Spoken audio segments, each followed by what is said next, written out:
এই পরিস্থিতিতে আমরা চাইছি যাতে বাংলাদেশে সঠিক, স্বাভাবিক, গ্রহণযোগ্য, অংশীদারমূলক একটি নির্বাচন হয়।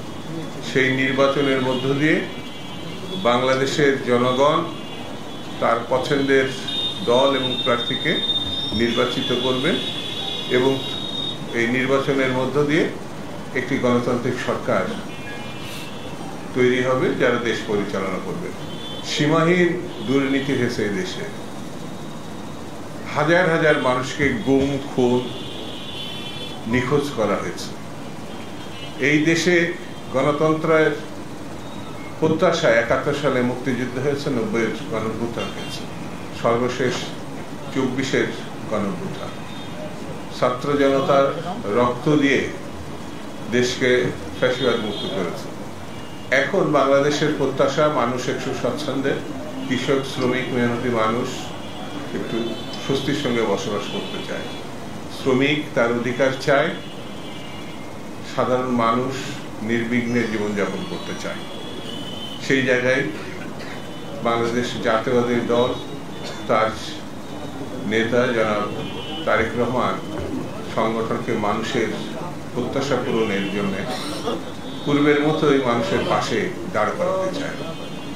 সেই লক্ষ্যে আজকের এই সভা থেকেই আমরা আগামী দিনের যে কর্মসূচি, সেই কর্মসূচি গ্রহণ করব এবং সরকারের কাছে আমাদের প্রত্যাশা, যে অধিকার মানুষের ছিল না, ভোটাধিকার, সেই অধিকার যত দ্রুত সম্ভব আমরা প্রত্যাশা করি ফেরত দিয়ে এই দেশে একটি নির্বাচন অনুষ্ঠিত করব। এটি আমাদের সরকারের কাছে চাওয়া। সরকারের কাছে চাওয়া দ্রব্যমূল্য নিয়ন্ত্রণের মধ্যে আনা, যেন মানুষ স্বাভাবিকভাবে জীবন ধারণ করতে পারে, আইন শৃঙ্খলা স্বাভাবিক অবস্থায় ফিরিয়ে আনা।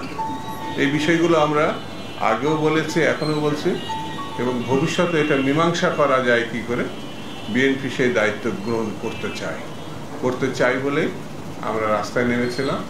রাস্তার আন্দোলনে যেটি আমাদের নেতা বলেছিলেন যে ফয়সালা হবে কোথায়, রাজপথে, সেই রাজপথেই ফয়সালা হয়েছে এবং ভবিষ্যতেও আমরা মনে করি গণতন্ত্রের প্রত্যাশা যদি পূরণ না হয় তাহলে সংকট আরও বাড়বে এবং সেই সংকটকে নিয়ন্ত্রণ করার জন্য নির্বাচিত একটি সরকার দরকার।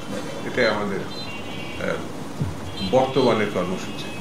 জামাত, বিএনপি এটা বিভক্তি করার দরকার নাই, সবাই নির্বাচন চাচ্ছে যৌক্তিক সময়ের মধ্যে, সম্ভবত প্রয়োজনীয় সংস্কার করে, অর্থাৎ সংস্কার আর নির্বাচনে কোনো সংঘাত নাই, জামাত বিএনপির কোনো সংঘাত নাই, একটি ভালো নির্বাচনের জন্য প্রয়োজনীয় সময় গ্রহণ করার জন্য অতিরিক্ত সময় যাতে ব্যয় না করে বিষয়টি